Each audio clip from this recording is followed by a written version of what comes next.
What is up, everyone? So I'm back again today, but I am not alone. I'm joined by an old friend of mine and a fantastic monofline player. It is none other than Old Man Root Beer, if you'd like to say hello. Hi, I'm Old Man Root Beer, and I am the Vice President in Flying Elite Four in the Venetia League. For those of you who haven't heard of it, it's one of, if not the oldest surviving league on Shota. We do have a Discord server, link should be in the description. Yes, I'll put it down below. So it's obvious to say, given the fact you're part of the Venetian League, you are the Flying Elite Four member, that's correct.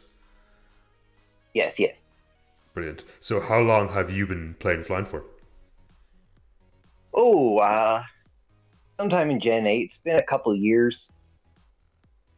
And what kind of made you start playing Flying? What drew you to it? Was it because it's top tier? Because it was top tier in Generation 8, let's be honest here.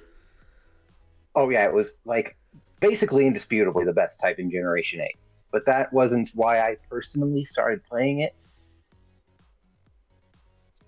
Can you tell us why? What was your reasoning behind playing? I like birds. I mean, that's a really good answer, to be fair. Most of the good flying types back then weren't even birds, but I mean, there probably wasn't. I can't imagine think of one like staple flying Pokemon that was a bird. We have like Celesteela or Corviknight, I suppose, but I would always use Celesteela over Corviknight personally. Well, I wouldn't personally, but if yeah, I, pretty much. but okay, I mean Would. that's a good enough reason as any to start playing flying. So with that in mind, what would you kind of think? We will discuss there that it is top tier, but why do you think it's top tier? Mm-hmm. Or how? Why would you describe it to be It's top tier to others? it's kind of a type that could do just about anything, and it has some of the best Pokemon at doing what it wants to do. The short answer would be Celestial, but long answer is it just. I think balance is particularly really strong in monotype, almost inherently. Of course, that will still come down to whether or not you have the right Pokemon to defend against most, if not all, of the attacks and types and Pokemon that beat you. And flying just has those. Mhm. Again, especially Celesteela. But Yeah, while, while physical Celesteela is the more popular one, it could basically play either side. But it has no shortage of special walls and tanks, especially after all the DLC was taken. Combine that with, Pokemon like Dragonite or Thunderous, and it just had all it needed for everything. true, true. And do you think a lot of flying's power comes from its options for legendaries? Like you have the genies, which are such a huge one among probably many other legendaries that honestly escape my mind. Besides, like kind of if you consider Yeah. Ultra Beast legendaries. So, do you think a lot of the power comes from kind of high base total Pokemon like that, as well as just amazing typing combination? Yeah, Ultra Beasts were basically balanced with the intention to make them like legendary, so we can count those for this. But yeah, I'm feeling mildly embarrassed. I forgot to mention Landorus, but like I'm looking at your avatar, and it's a picture of Landorus. Yes. But yeah, it just had so many powerful Pokemon ever since Gen 5. And then they gave it three more legendaries in the Galarian birds. One of which you're like never gonna see in monotype, but the other two really helped define it in Yeah, Generation 8 and solidify its position. Goltrace was crazy. I mean, I think I had liked Zapdos maybe a bit more on flying. Personally, I think it brought a bit Yeah. more to the table, but that's not to say Goltrace wasn't incredibly strong too. Articuno, Oh yeah, it's we can easily forget like about it. we can. Moltres is easily like the sixth or seventh best mon on flying. I personally like to use Mantine instead as my special bulk just because I think balance is funny. But most people did use Moltres and for pretty good reason. And that kind of brings me to the next point. Like Mantine has Water Absorb. I think just flying has so much access to crazy immunities. You get Volt Absorb, Water Absorb. You have Landorus immune to Electric as well. You're inherently immune to Ground and Spikes, Toxic Spikes, Sticky Webs and stuff. So there's just so much. Especially helps Celesteela, yes. Yes, there's just so much in the tier that can't hurt flying. It's crazy. Exactly. And I think the introduction of boots was probably. Correct me if I'm wrong. I didn't really play Mono Flying that much in previous generations, but I remember it got such a sudden surge, coincidentally Mm-hmm. alongside the introduction of boots, because you just like I don't care about rocks anymore. Seth rocks who? Yeah. Mm-hmm. I feel like for a lot of Pokemon, boots weren't as necessary as you might expect. Even on walls and even on some of your Pokemon weak to flying, but that let's put it this way. You should probably still have boots if you're still learning how to preserve some of your best Pokemon, including your defense. Hmm. Because if you can't keep your hazard removal alive, then yeah, you're going to need boots. But someday, kind of gotta take the training wheels off once you're good enough. So you think boots are not necessarily a crutch, but as you said, training wheels for starting off playing flying? And There's no way you could say they're a bad item, but I feel like there are potentially more helpful items if you know how to play around the lack of. okay, that's very interesting. I would never actually consider that. I mean, I will be the first to admit I play a lot of types. I play every type, but flying is probably, along with fairy, probably the bottom two for me in the fact that I just don't understand how it works. I don't know why, because a lot That of is, people said Generation 8 flying is just easy oh yeah. mode. And I remember in later tournaments, it was nothing but flying versus flying dittos, and it was painful to watch. Oh, disgusting. I love Because that. they were slow too. They weren't even like fast, Oh aggressive games. yes, They're like, haha, I'm going to leech seed your Celesteela and you're going to leech seed mine. And then I'm going to protect for 32 turns. yes. Flying is all about who can be the biggest coward. Okay, Okay. but it did have plenty of offensive options all the way back in Gen 8. But in that Dex, I'm sure there's still a lot of good ones there. But in Gen 9, really did lose quite a bit of what made flying good. Yes. But we still kept a lot of what made flying good. I mean, there's some cool new flying mons. Like, looking at your team right now, Kilowattrel is one of them with Volt Absorb. It's pretty nice. It has respectable stats. I see a Bombardier, so I'm looking forward to later in the video talking about this team because I want to know exactly what Bombardier is doing on your team. Because I'm very curious. I tried to Oh use it yeah. before. It didn't go. Not even didn't go well. It just didn't go. It didn't get past like the team sheet, let alone into a match. So I'm very curious to talk about that later. But on that note, you kind of touched there. We talked a bit about heavy duty boots and why it's good to use if you're starting off. But what other advice would you give if someone said to me or said to you, "Hey, I'm interested in playing mono flying"? What would be the best advice you could give to a player looking to start the type? Kind of depends on if we're looking at Nat Dex or Gen 9. If we're looking at Gen 9, I'm going to say use Corviknight. If we use Nat Dex, I'm going to say you could still use Corviknight if you really like it. You could use Skarmory if you really like it, Hmm. but it is largely a different role than Celestial or Corviknight. Basically, just stick any Steel type on, and you've already got a good team, probably. Yeah, But that makes sense. as much as I like type variety of the Pokemon you could fit on a team, flying has a lot of that, but there is a reason the top 6 or 7 Pokemon are the top 6 or 7 Pokemon. Hmm. I'm not saying you could not expect any success if you mix that up. You absolutely can. Flying is that varied and that busted. Hmm. But the best does stick to a very specific formula. And as always, practice your balance game because that is what flying lives and dies on. Yes. Unless you want to go for the rain flying type. And then for those who don't know what balance is, because we throw that word around a lot, would you care to give a quick description of what balance is? Good question. Balance is, well, teams for the most part fall on a spectrum between hyper offense, which is like at least 5 of your Pokemon Hmm. being all around dealing damage, and stall, which is at least 4 of your Pokemon revolving around not taking damage. Balance is, well, it's in between there. You're usually going to have 2, maybe 3 walls, Yes. probably some other bulky Pokemon, but you're usually also going to have 1 or 2 or 3 dedicated damage. Yes. And it's very important to have a strong defensive core, not just in their stats, but their types are vital. Like if you have a physically defensive Corviknight on your team, and especially defensive. Actually, here's probably a more realistic example. Say you have a specially defensive Celesteela and a physically defensive Peloton. They're both going to die to electric. Yes. What are you going to do then?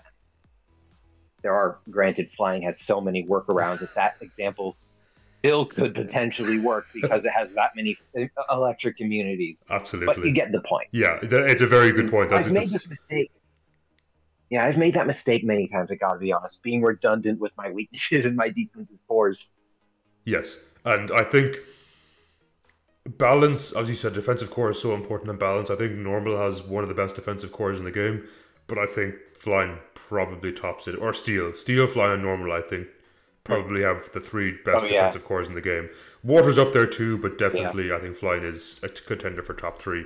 It also is no shortage of offensive powerhouses. Like you have heavy duty boots Dragonite here. Personally, I quite like Banded Oh yeah. Dragonite. It just hits like a truck. It's so strong. And it also has There no have been times shortage. where I wish I was banded. It has no shortage of special attackers as well. Thunderous comes to Oh yeah. mind. It has nasty plot agility if you really want to go down the sweeper route. If you're playing a Nat Dex, you can even run Z crystals. It's crazy just how powerful a lot of flying Pokemon can be, while also having that fantastic defensive core. hmm Personally, I used Specs Thunderous, but I totally get why that's not the most popular set. I still like surprising with that immediate power though.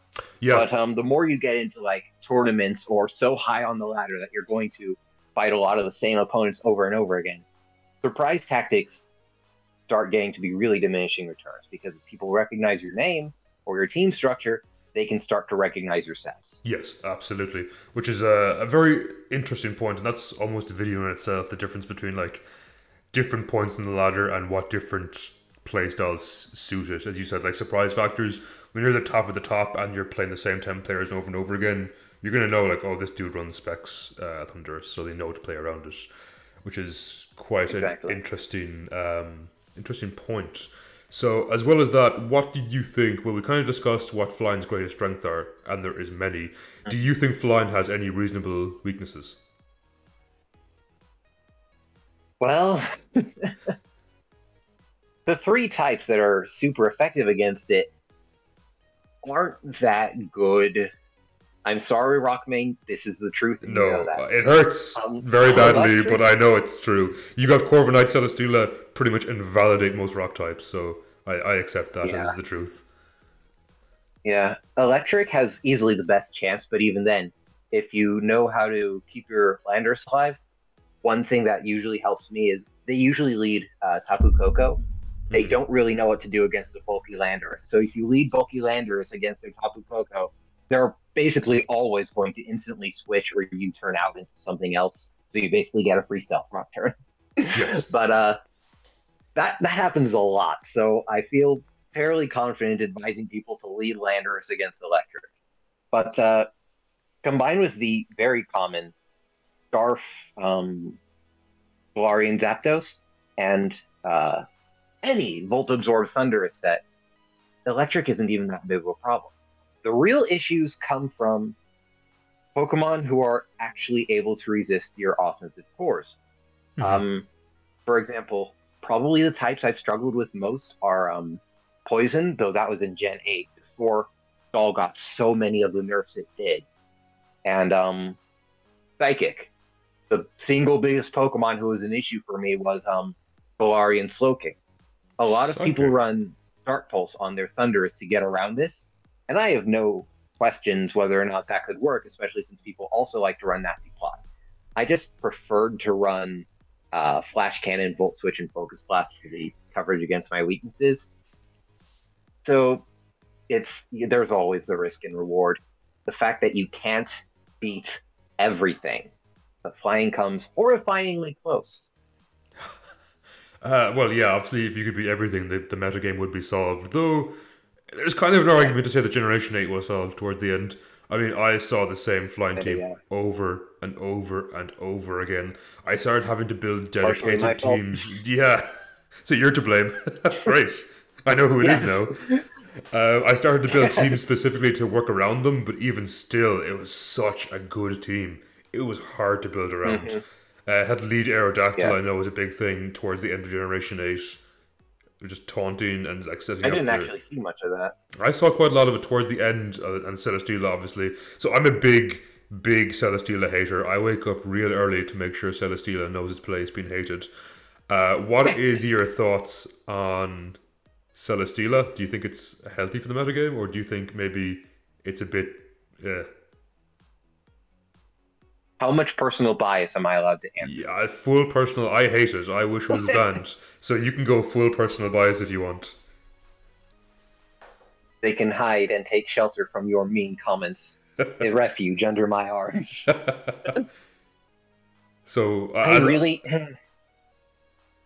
I got to admit, a lot of the Ultra Beasts, but especially Celesteela, were reckless on Game Freak's part. I'm not going to necessarily make a verdict on whether it's strictly healthy or unhealthy for a metagame, but at least have a very solid point to be made. It is an extremely difficult thing to deal with. Mm-hmm. Granted, its coverage moves are very common. The coverage moves that have its weaknesses, stuff like Flamethrower, Thunderbolt, they are very common moves. Mm-hmm. But a lot of that comes from Pokemon who don't have the same type of attack bonus or the raw stats to actually deal with it anyway. Yes. Because if it Leech Seeds you and holds leftovers and has Protect, which most Celesteela have Leech Seed, Protect, and leftovers, then if you can't do at least half of its HP in one turn, it's going to restore around half of it over the course of 2 turns while it's attacking you with Heavy Slam. And being, if memory serves, the heaviest Pokemon, it's basically always guaranteed to have 120 base. I believe it's the heaviest. That's like 999 or something. Some stupid capped out stat. It even gets Flamethrower. Yeah, it even gets Flamethrower for the things it can't Heavy Slam or Leech Seed. That to me is hilarious. That to me is the biggest issue with Celesteela. I don't think it's necessarily its raw stats. It's its unpredictability, because you think, okay, this is going to be especially defensive Celesteela, and suddenly it's actually like automatize Meteor Beam and it reverse sweeps your team. To me, it's the complete unpredictability. Personally, I think, given the nature of balance and flying, I think defensive Celesteela was always the best option. But to mid to, not necessarily top ladder, but mid to high ladder, the surprise Meteor Beam Celesteela really took a lot of games off me that I didn't expect. Oh, yeah. Yeah, I've suffered from that kind of thing as well. But yeah, we kind of Celesteela it's Celesteela. I'm a big hater. We talked about it earlier, kind of discussing its losing matchups, and it's interesting you said Psychic. I would never have necessarily thought that would be a particularly tough matchup, but we know definitely. I'm going to go out here and say, as a Rock main, I think Flying almost has the advantage in the Rock matchup. That's how tough it is for Rock. Now, it's probably slightly in Rock's favor, but not as much as you'd expect on paper. Like, it's not an absolute washout. Especially. Some matchups, like Fire Grass, for example, it's a real uphill battle for Grass. Where Rock, on paper, is super effective against Flying, the matchup is not easy for Rock either. Yeah, because Flying has, between Landorus, Zapdos, Celesteela, it just has so many things that aren't actually weak to Rock, and a bunch of things that can deal super effective damage to it. Yes, exactly. Even things like Dragonite, while it is weak, it often runs Earthquake, and that's going to absolutely destroy so much of what Rock can throw its way. Mine does. And the only thing I would say, maybe Ice, I found quite a tough matchup with Flying, because even if you run things like Mantine, Freeze Dry is everywhere on Ice. And rightfully so. Freeze Dry is such a good move. I think, to me, and I'm not the expert, so correct me if I'm wrong, I found Ice the toughest of its on-paper hard matchups. By that I mean Rock, Electric, and Ice. I thought Ice of those three was the hardest. Which... That's fair. Isn't to say much, because Ice is, I would say, not necessarily a bottom tier pick, but a niche counter pick to some high ladder types. However, it also gets absolutely blasted by things like Steel and Fighting, which at the moment are... I'm not sure if Fighting is good anymore. It was at the start of the generation. But it gets absolutely blasted by Steel. So if you are dedicated to only running Ice, you're going to run into some pretty unwinnable matchups. So just having only one of your checks being a niche counter pick type, it's pretty good. It's a pretty good position to be in. Yeah, Ice's time in the spotlight has unfortunately come and gone, and it looks like it's going to stay gone for a while. I am wondering how Snow affects its viability in that Dex, but without Black Kyurem... Or, hey, actually, are Black Kyurem and Guerrilla Tactics allowed in that Dex? Black Kyurem is banned, Guerrilla Tactics is allowed, yes. So you're allowed Garmanitan still. Okay, so between Snow and Guerrilla Tactics, Ice probably has a better chance than it did in previous generations, but yeah, the banning of Kyurem was huge.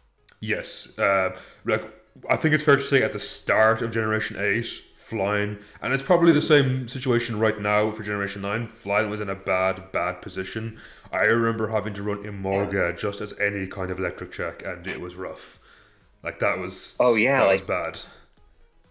Yeah, especially when Black Kyurem was around, like it invalidated basically all of uh, flying, and that's after some of the updates in DLC. Black Kyurem still made flying extremely hard to use against it, but the base game of Gen 8 was rough. I saw people unironically using Dartrix. Like Oh, it that's was grim. That not. is grim. It was depressing. Yeah, I think the launch of any new generation now, especially with exits, it's monotype. It's not the funnest meta, early meta in new generations because your options are limited. Generation 8 Yes, was absolutely. bad, and I will say Cure and Black absolutely just invalidated the type. I don't think it was remotely fair. I I'm a big Cure and Black fan. It's my favorite legendary Pokemon, but I think it Yeah. was completely unhealthy for the meta, and I'm glad it's gone again in this generation. Just having Mold Breaker essentially to ignore any Volt Absorbers, and oh, if you're a ground Mhm. type like Gliscor or Landorus, well, I don't care, I'm just going to Ice Wheel Charge you and destroy you. You can't even run Sash or Sturdy or Yachi Berry because it doesn't care, it's going to multi hit you anyway. So there was pretty Yeah. much nothing you could do against Kieran Black at the time. Even your Steel types didn't stand a chance because a +1 Fusion Bolt is going to absolutely destroy them. And that was probably a weird time to say my flying team was still able to get some wins against Kieran Black, but Okay. I admit it was absolutely an uphill battle. I mean, that's very impressive I to be able didn't. to take down Kieran Black. So, I mean, I expect no less Well, from thank one you. of the best flying players on the ladder. I think it's fair to say you're probably one of the best flying players I've ever fought myself or ever seen. Strangely enough, I don't see flying too often in Nat decks at the moment. I'm not sure why that is. I guess it didn't get a whole lot of tools this generation that you're going to want to use over the fantastic tour that was in Generation 8. I think a lot of other types did get some new tools, so it's not to say that flying got left in the dust. I think everything else came up to flying's level, which is fair. I think it's about time that we fight on the same level at the moment. Yeah. The thing is with flying, I'm not going to say flying didn't get a lot of new stuff. It did. It got Kilowattrel, Iron Jugulus, and some other stuff. But it's like the question isn't that. The question is that better than the options that they already have access to? And that's where it becomes a lot hazier. Look at Iron Jugulus. It's like, why would we be using Iron Jugulus when, okay, so it's faster than Moltres. Moltres is bulky enough to be able to survive Hmm. and use agility anyway. I get a And berserk boost. Kilowattrel, yeah, that too. Kilowattrel actually has a pretty decent shot at having a niche over Thunderous, I think, just because, yes, it loses a lot of the offensive power, but it gains so much speed. I mean, you saw my team, I have choice specs on it, Hmm. and it's one of my best Pokemon, but would I use it over Thunderous?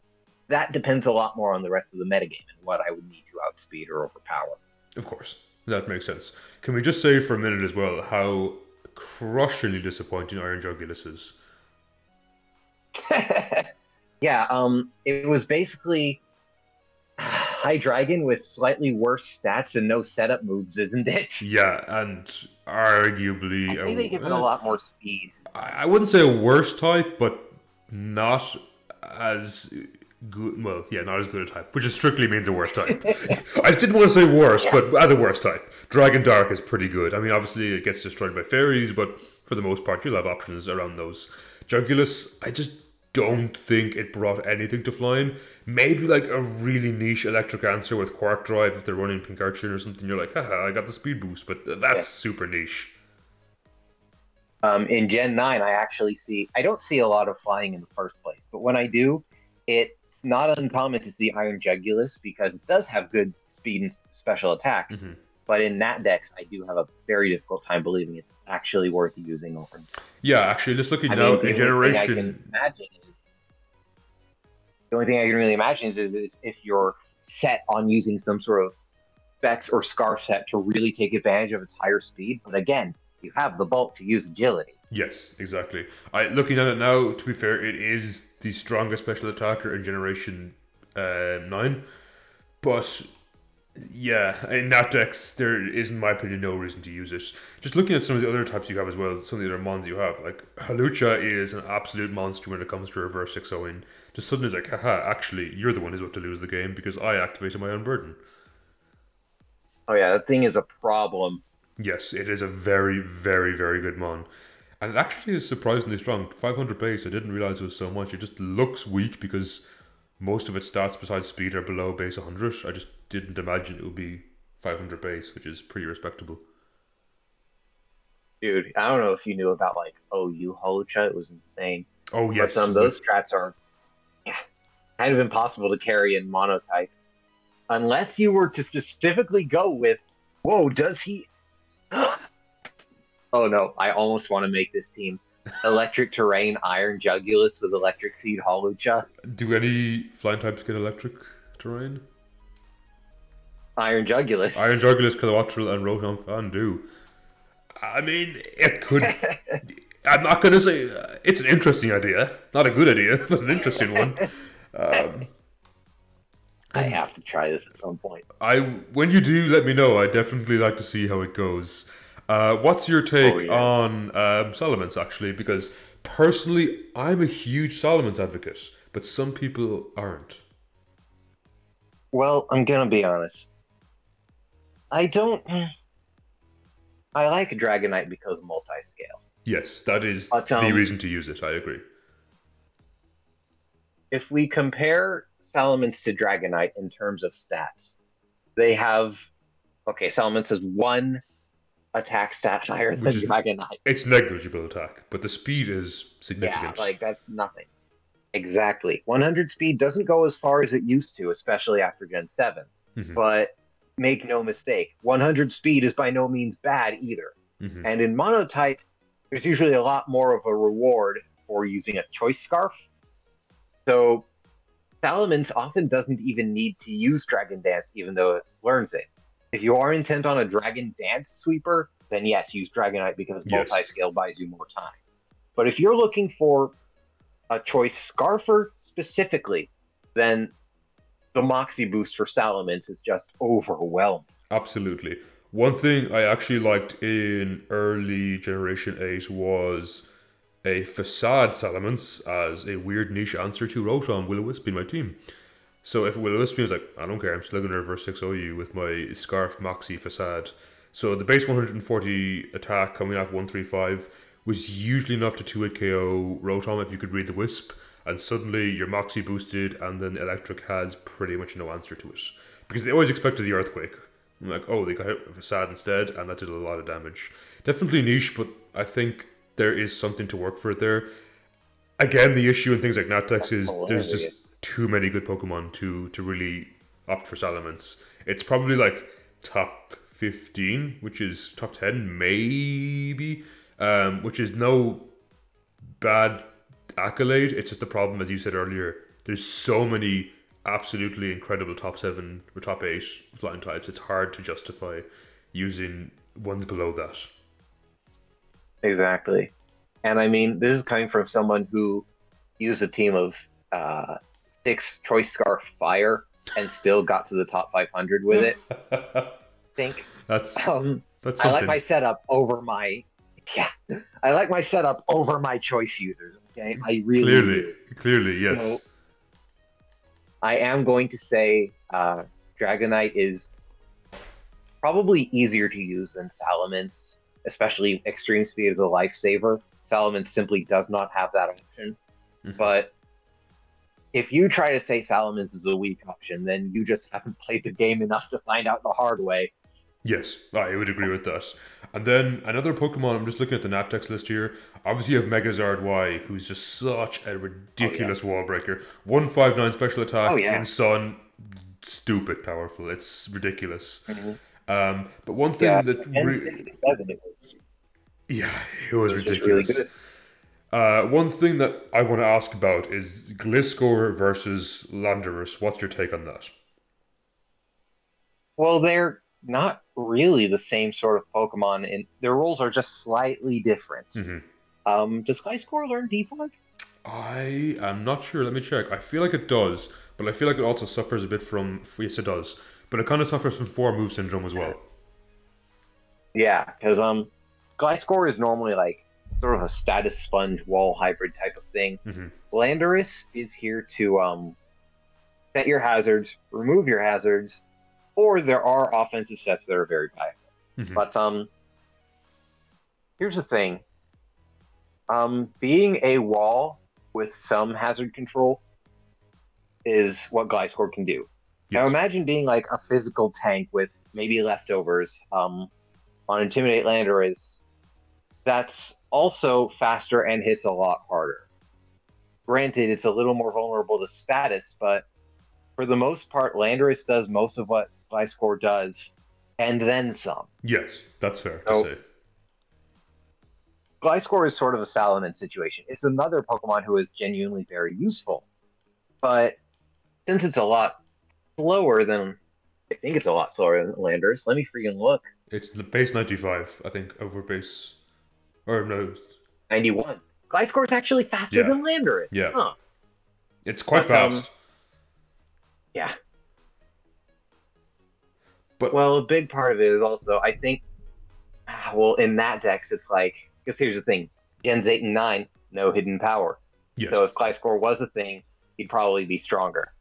But really Intimidate and U-turn are a combination.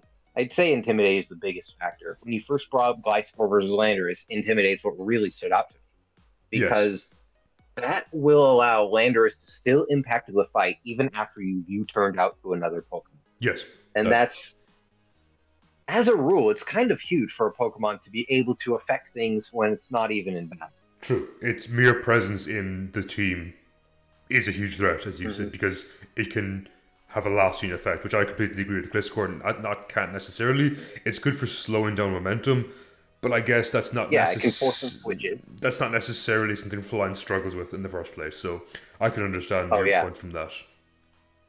Yeah, flying Gliscor can maybe force some switches, but so can Landorus at the same time. But even if they don't switch, they're still punished due to Intimidate. Yes, And exactly. combine that with the fact that both those and a lot more get U-turn and a couple Volt switchers. And yeah, flying just never struggled with momentum. And do you, especially in the Natax, or I suppose only in the Natax or previous generations, do you have a preference on the Mega slot, if any?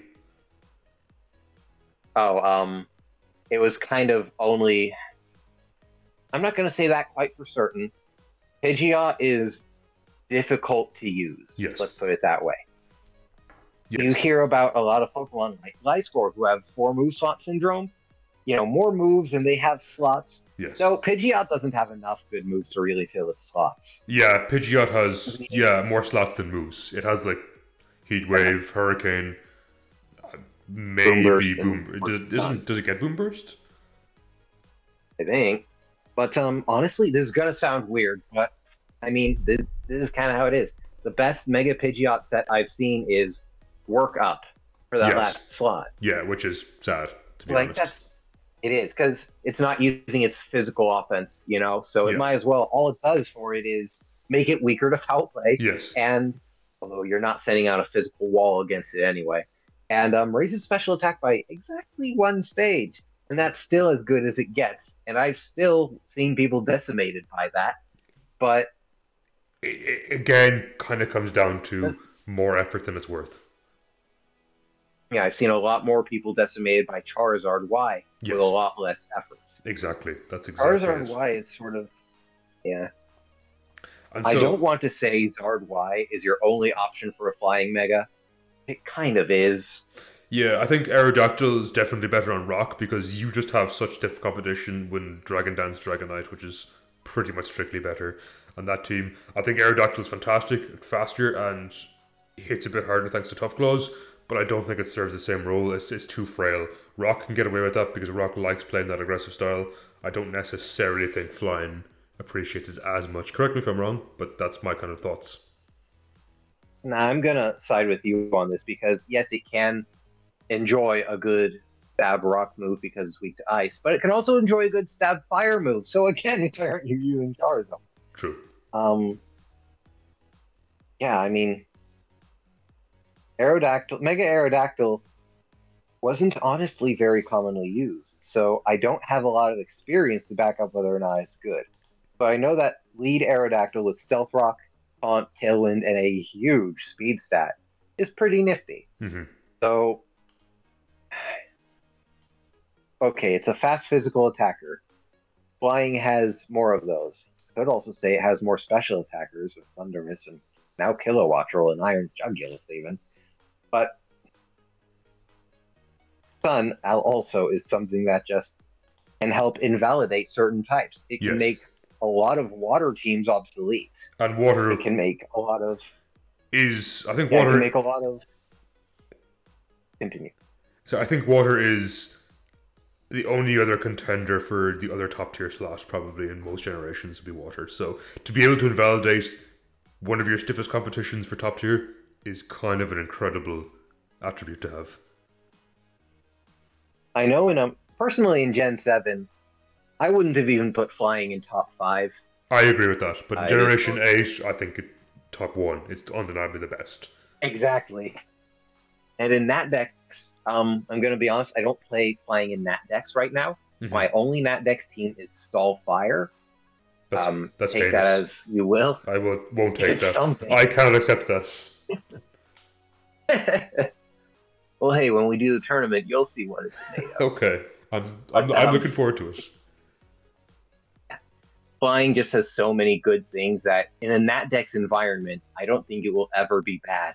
Unless Rock, Electric, and Ice just get so many overwhelming gifts that they become genuinely high tier types. I think we can fairly safely rule out Ice and Rock in that regard.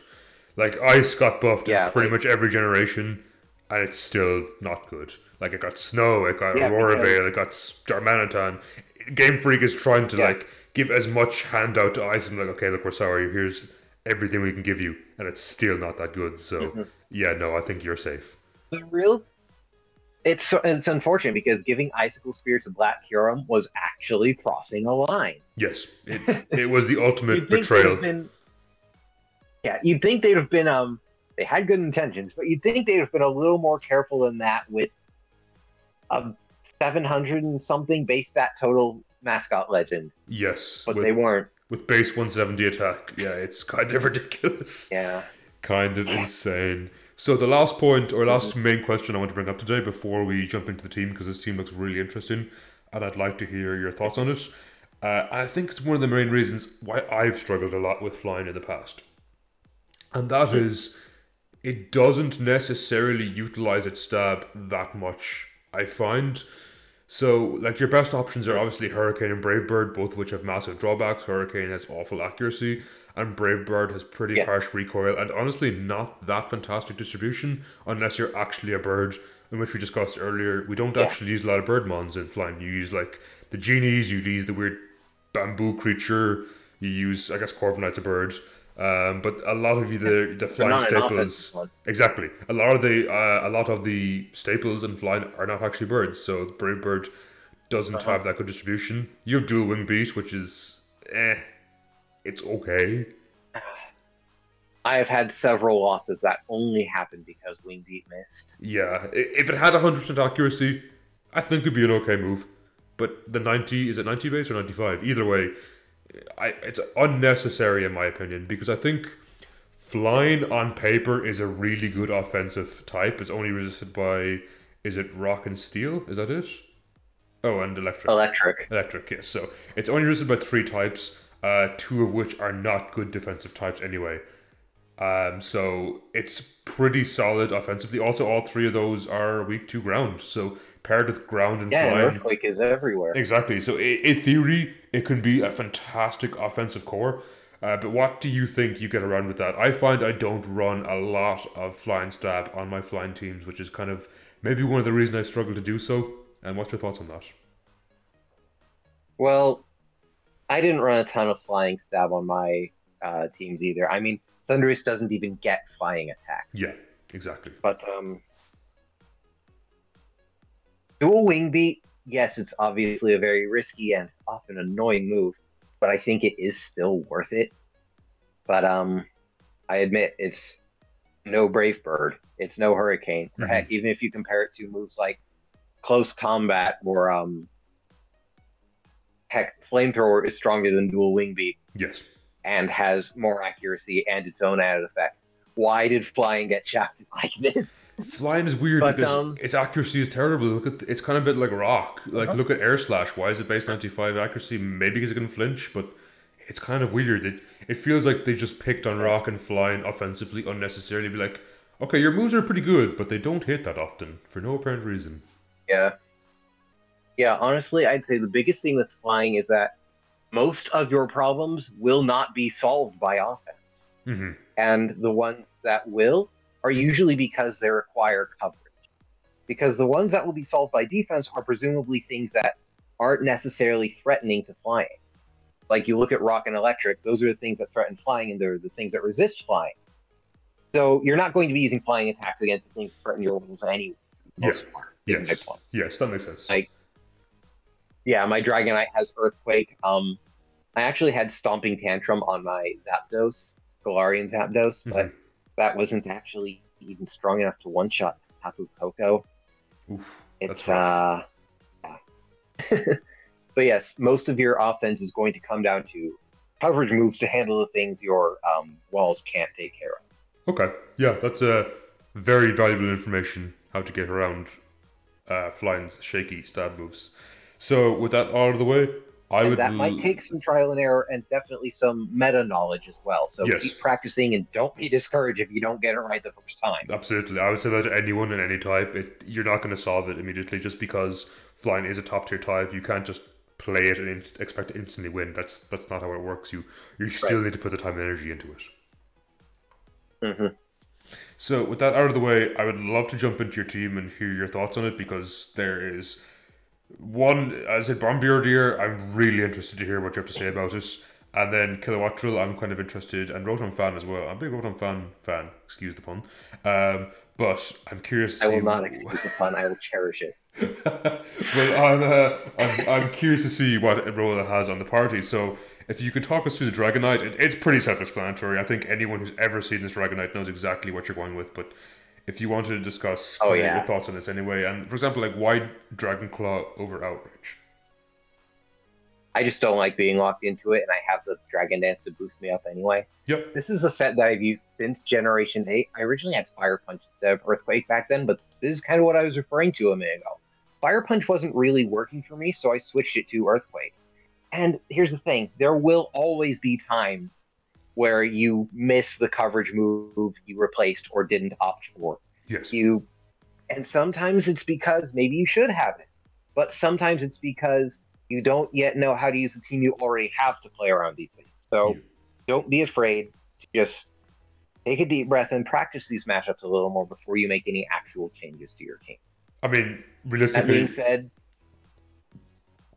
Go ahead. Oh, I was just going to say, if you don't have Extreme Speed on your Dragonite, you're doing it wrong. Even if you have Dragon Dance, you don't always have the opportunity to use Dragon Dance. Yes. Iron Valiant is a big reason why. I mean, that's a very risky Pokemon, but Dragonite can two-shot it with Extreme Speed. I mean, even just looking at its raw attack, 403 is insanely high. Even without boosts, some Pokemon can't get that with boosts. So Dragonite is certainly blessed with having a very high attack stat, and Extreme Speed is very important there. No, I was just saying about there the stab, the coverage or Fire Punch. In an ideal world, every Pokemon could have every coverage move, but that's just not how the game works. And I think overall Earthquake... It'd be boring if it was, honestly. Exactly. I think overall Earthquake brings something to the table that Fire Punch can't necessarily. And I think part of that is because it's base 25 stronger, which is significant. It's quite significant. It is. Pretty huge. So yeah, Dragonite's fairly self-explanatory. Kilowattrel, I as someone who's played a lot of meta, understand where you're coming from, but if you'd like to explain to someone... I've actually had a comment recently on my channel asking, would I make a Generation 9 flying team? And I said to them, look, I'll try, but I'm not that competent in flying. But thankfully, if they're watching today, this is for you. If you're watching this one random commenter, we have a flying expert here to go through the team, and hopefully you can use this in the ladder if, of course, you're okay with that. It's on YouTube now anyway, so I'm sure you're okay with this team being published in public. So, yeah, if I can use this to teach the young ones, then, why not? So if you want to go... Kilowattrel... Okay, Kilowattrel, 2 words. Volt Absorb. Yes. Makes That's sense. basically it. As soon as I saw that, it was like, okay, forget wind power or whatever its other ability is called. Bolts absorb is, well, it's valuable on flying, especially since we don't currently have access to Landorus or even Diceform. And once home is updated, Landorus will be allowed through. But for now, like, you want an electric immunity, this is your only option. And it's actually a good one. Being able to heal from being hit by an electric attack is actually more than Landorus can say. But the raw speed of it will beat most things. It beats Iron Valiant. It beats Great Tusk. It beats tons of things that are kind of dominating the meta. The one problem is Fluttermane. Yes. They made that thing 400 and something speed. It's outrageous. I mean, and Kilowattrel cannot handle that. I'm of the opinion Fluttermane should be banned, but that's a story for another day. I think it's extremely unhealthy for the meta at the moment and invalidates some types. And in fact, just invalidates most of the meta, to be honest. I think it's insanely good. But it was voted against in a suspect, so hey, look, that's... For some reason. Yeah, I don't understand why. Like, I'm not usually a ban-happy person. I wasn't even supporting the Kieran Black ban. I support a Fluttermane ban. Yeah, and that's sense. I'm fairly ban-heavy. I'm fairly conservative when it comes to my bans. Yeah. I'm open about that. I lean very much on the side of ban things and let the meta be fresh again. But I'm very passionate that the reason I won't play Generation 9 on the channel at the moment is because Fluttermane exists. I hate it. I really do. But sorry, back to Kilowattrel. Yeah, its speed tier is a lot more impressive than I gave it credit for. I didn't realize it hits 383 speed, which is kind of incredible. Its special attack is decent. Not amazing, but 105 is not bad. Yeah. I think Specs... It's workable. Specs probably patches it up, especially in a more limited decks. So you have Thunder, you have Hurricane. Yes, I have lost plenty of fights from missing Hurricane. Of course. You have Volt Switch, which Specs Volt Switch on 383 speed is pretty amazing. And Stab. You get to hit something, possibly kill it, while preserving your strongest attacker and switching out to something that can maybe take a hit better or provide you some other edge in battle. For example, Corviknight's chip damage from Rocky Helmet or Pelipper's Rain, which helps Kilowattrel a lot. As for, you may notice the one weird move here on Kilowattrel is Weather Ball. Unless you're using Pelipper or Charizard, Weather Ball is not a move you're going to commonly see. And I'm going to be perfectly honest. The reason I put Weather Ball on was just because I was curious to see what would happen. I mean, if we look at Kilowattrel's other options, they're not great. For special moves. I'm looking at them right now. They're not good. They're really not. Like, they're all either electric, flying, normal, or Terra Blast. Yes. So you don't really... You could do a more accurate move with Air Slash if you wanted to. You could do Hyper Beam because that's hilarious, but I don't recommend it. Hyper Beam, you don't see it much for a reason. Yes. With is Charge, but that's better on bulky Pokemon who can afford to roll those dice multiple turns in a row. Yes. So and it's kind of its only coverage option. For those who don't know what Weather Ball does, it does change type depending on the weather, as the name suggests. And which brings us into the next Pokemon, Pelipper. So it looks like your team is fairly much committed to being Rain Flying, or is it just Kilowattrel who pairs nicely with Pelipper? Well, the thing is about Rain Flying is that it's been a thing ever since Gen 7, but it never liked to fully devote there. I've tried to fully devote with Z, Rain Dance, Gyarados. It's not that good. Half Rain Flying is about all the rain you can expect flying to have, and it does genuinely work. Because, especially in Natdex Gen 8, Gen 7, you have access to, Hurricane Tornadus and stuff like that. Yes. And I'm curious to see how that will work in the coming updates. But what I do with Pelipper is... Well, let me start this by saying that there are so many things you could do with Pelipper. Scarf Pelipper is pretty popular. I used to try to mess around with that and have fun with it. Some people will give you flack in Gen 8, 7, and Natdex because... Tapu Koko still outspeeds Scarf Pelipper, but it's still able to outspeed and either hit or use U-turn against a lot of things. Yes. Remember, Rain boosts the power of your water attacks and makes Hurricane skip the accuracy check entirely. Which is So insane. it's actually it's a fully valid offensive Pokemon. I'm not But gonna lie, I get caught off a lot by Specs or Scarf Pelipper. I don't expect it. I think it's gonna be, oh, bulky, U-turn defog or whatever. I take in something, suddenly I get hit by a Specs rain boosted surf in rain. I'm like, whoo, that is strong. yep.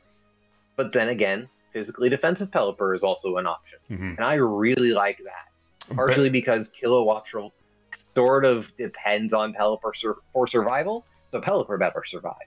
Yes. And just like you can surprise someone with how fast or how strong Scarf or Specs Pelipper hits, you can also surprise them with how bulky it is. I've done that, and then I've clicked Roost and just felt the hope draining from my opponent's souls. I mean, base 100 is nothing to sniff at. It's pretty bulky. Yeah, it's genuinely pretty good. I do have boots on it just to be safe. I don't think I really need Damp Rock. Between U-turn and Volt Switch, I have enough momentum to where I don't think Damp Rock is really necessary. Also, Damp Rock is banned, isn't it? Is it? Probably. It's usually banned. Like I didn't. Yeah, it's banned. Yeah. The only other option I would really say for an item is leftovers, but here's the thing. This is one thing you have to keep in mind. Pelipper is a Pokemon meant to get in and out of the battlefield usually pretty quickly. Mm-hmm. And for that to happen, you don't usually have a lot of time for leftovers to heal you to an amount of HP equal to what heavy-duty boots would prevent you from taking in the first place. Yes. Some Pokemon can get away with it. Like, Leftovers Latios was popular in last gen. People started to run boots, but then they're like, wait, it isn't even weak to Stealth Rocks, and it's immune to every other hazard. Exactly. We could just give it Leftovers, so when it switches, it heals. When it defogs, it heals. And now it's back to the same HP Boots would give it, except if you want to stay in longer, it'll keep healing. Yes. So you have to kind of consider how many times do you expect your Pokemon to actually switch in, and how long do you expect them to stay in at once? That is going to be big when deciding whether or not Boots goes on something. And as you mentioned that, with Recovery, it also has access to Roost, which is very nice. Though Roost did get nerfed this generation to 8 PP instead of 16, for those who don't know. But it's still undeniably a very, very strong recovery option, strong tool for flying. Oh, yeah. I mean, it still heals you by half of your HP. And on a bulky Pokemon like Pelipper, that can kind of mean a lot. I mean, that's the premise Stall is built off of, even if the Stall wants to play the long game because Stall can't usually deal a lot of damage at once. Pelipper kind of can. Hurricane and Surf in the Rain, with Stab on both of those, that's a threat. It doesn't need to stall. It can't stall either. I don't know if it gets toxic anymore, so it can't if it wanted to. But it wouldn't need to, even if it could. But just looking at the move pool here, if you really want to go down the team support option, it also gets knockoff. I didn't realize it got that, but it's not that going to be that strong because it's only base 50 attack and not stab. But knocking off items is never a bad thing. Yeah, it's just, oftentimes you want to put on a Pokemon who can, usually, not always, but you usually want to put on a Pokemon who can deal damage with it at the same time, because multitasking, being able to accomplish multiple things in one turn, is what a lot of the best teams and strategies do. That's why U-turn and Volt Switch are so powerful. Yes, and I noticed actually a recurring theme on the team. You have a lot of U-turn and Volt Switch, so it seems like a very pivot-heavy team. Oh, yeah. I mean, when you think about it, I kind of feel like those moves shouldn't have even existed. Yeah. Remember, switching is something that is potentially so useful that you have to dedicate your entire turn to it. Yes. Now imagine being able to do that while attacking, and after you figured out whether or not your opponent is staying in. Yes, it's free damage, free momentum, and free information. they're probably some of the best moves in the game, quite honestly. One of the best normal players ever, Shrek 5, he said last gen, "Why would you ever use a move that doesn't switch you out?" It's kind of right. It's true. Granted, it's not like you want to just, yeah, obviously it's not like you want to just hit U-turn and Volt Switch every turn forever and ever, but there's a lot of times when they are safe to spam. Yes, for sure.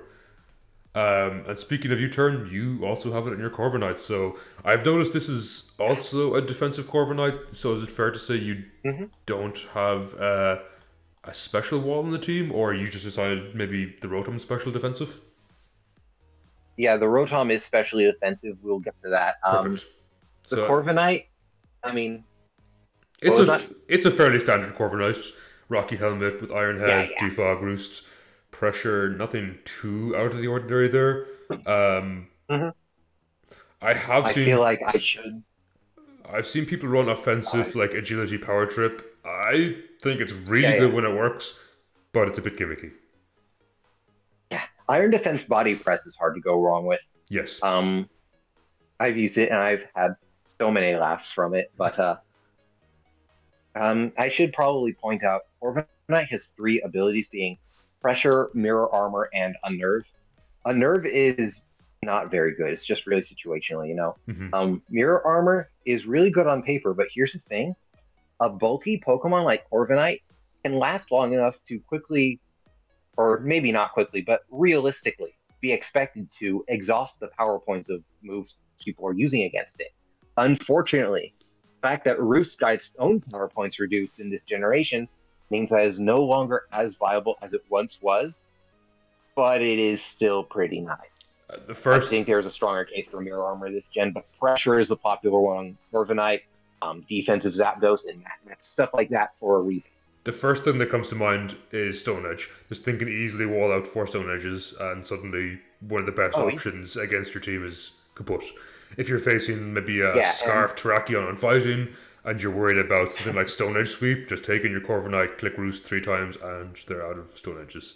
And they probably lose now. Yeah, I mean, and a lot of those low power point moves have another drawback, which is low accuracy. Exactly. So if that gives you the chance to Roost up to full, then you can maybe even afford a turn to use Iron Head and deal some damage. I don't know. Or even Defog. Yeah, you never know. Yeah, exactly. The only issue with Corviknight as a Defogger is that it's a little bit slow, but it's so bulky that you're usually going to have an opportunity to use it. Yes. And Rocky Helmet's very good. It's just exactly, you read my mind. Yeah. There are some Pokemon like Landorus or Toxapex who sometimes it's kind of like it's hard to decide, or Ferrothorn. It's like it's hard to decide whether or not you want Rocky Helmet or Leftovers. But Rocky Helmet is another example of doing 2 things at once, which in someone who can safely take a hit while dealing damage to your opponent. And usually, the Pokemon that the opponent is using that deals so much damage that you want to send in Corviknight is an offensive Pokemon. Offensive Pokemon can't normally heal very well. So any bit of chip damage against an offensive Pokemon is usually irreversible. Yes, very true. It can go a long way. Very good point.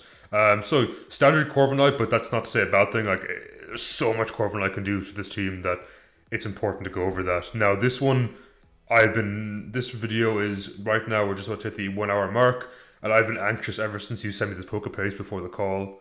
What is this doing on your team? I have to know. I can guess it's to do with Stealth Rock, but please tell me what is Bombardier doing here, because I actually really like them on. It's doing its best. I just looked at it, raw curiosity, because it has a unique ability that gives it same type attack bonus for rock type attacks. It's not often you see something with 3 stabs, you know? But so I was like, oh, what's this thing's offensive potential really look like? Its move pool, its stats. Thing is, when you look at it, it doesn't have the speed to really be a sweeper. Yes. It doesn't have the bulk to be a tank, or I don't know if it gets agility or anything, but it doesn't have the bulk to live long enough to use it.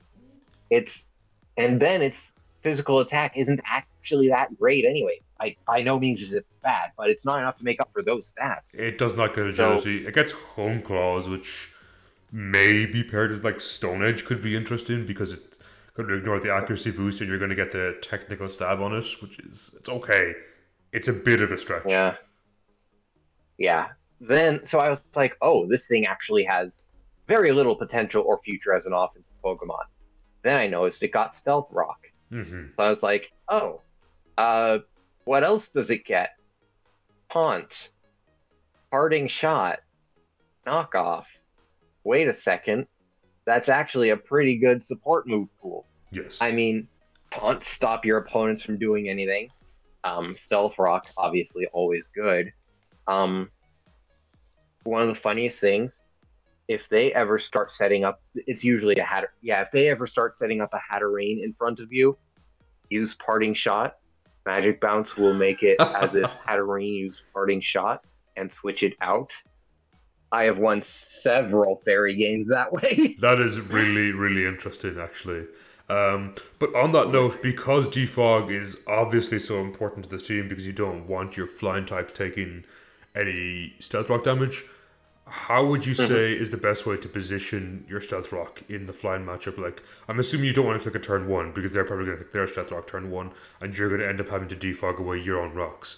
So is it a case that you want a Stealth Rock kind of later in the mid game, or how do you position your rocks usefully? Well, in Generation 9, you're often going to realize that not every type actually has access to Stealth Rock as easily as they used to anyway. So there are a lot of times when you can get away with lead Bombardier setting up Stealth Rock. Okay. But past that, yes, it does cut my heart whenever I have to defog away my own Stealth Rock. So this is a kind of team where you're kind of going to have to just learn the matchup and learn what the most effective lead is. Okay. Sometimes it's Bombardier, sometimes it's not.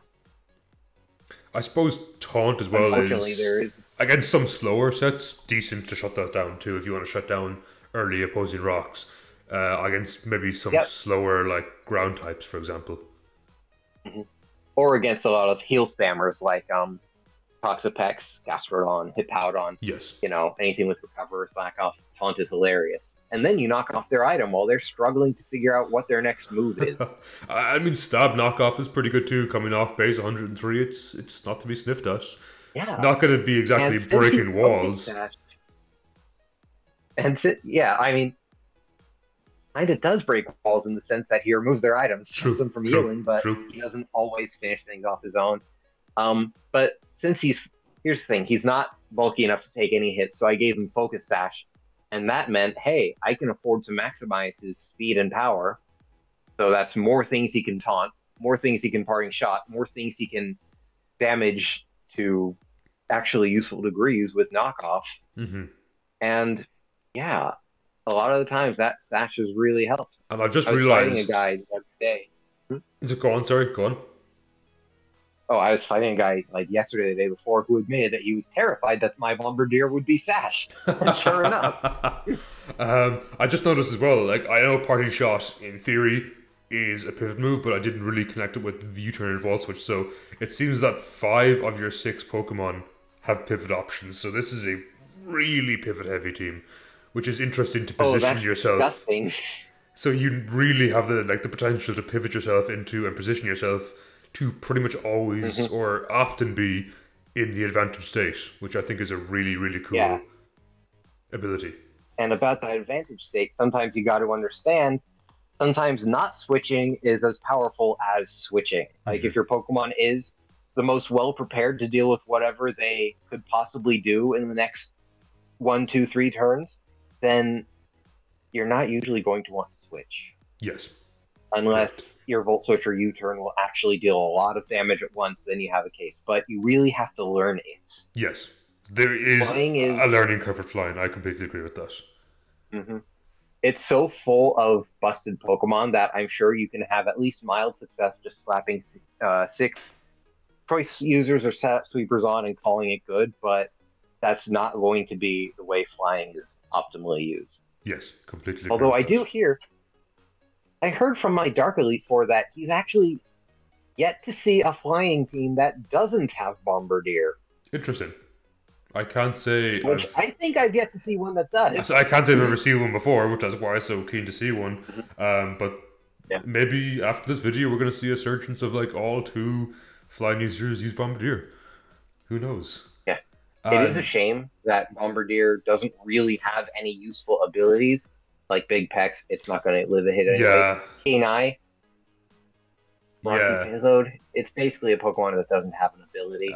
It's unfortunate. Some Pokemon are just that case. Speaking of Yeah. Pokemon that don't have an ability, we have last but not least Rotom Fan, which really upsets me Excellent point. why it has Levitate. Funny, but really upsets me that it has Levitate.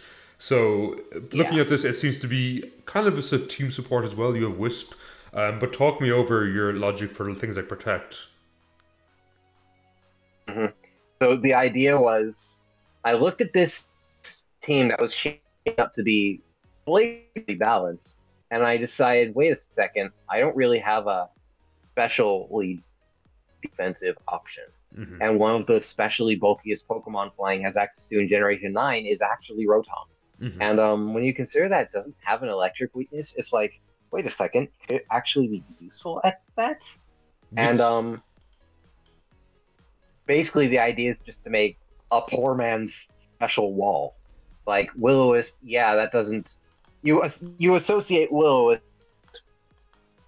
with not special ones, but it still can wear them down over time, especially in conjunction with Protect.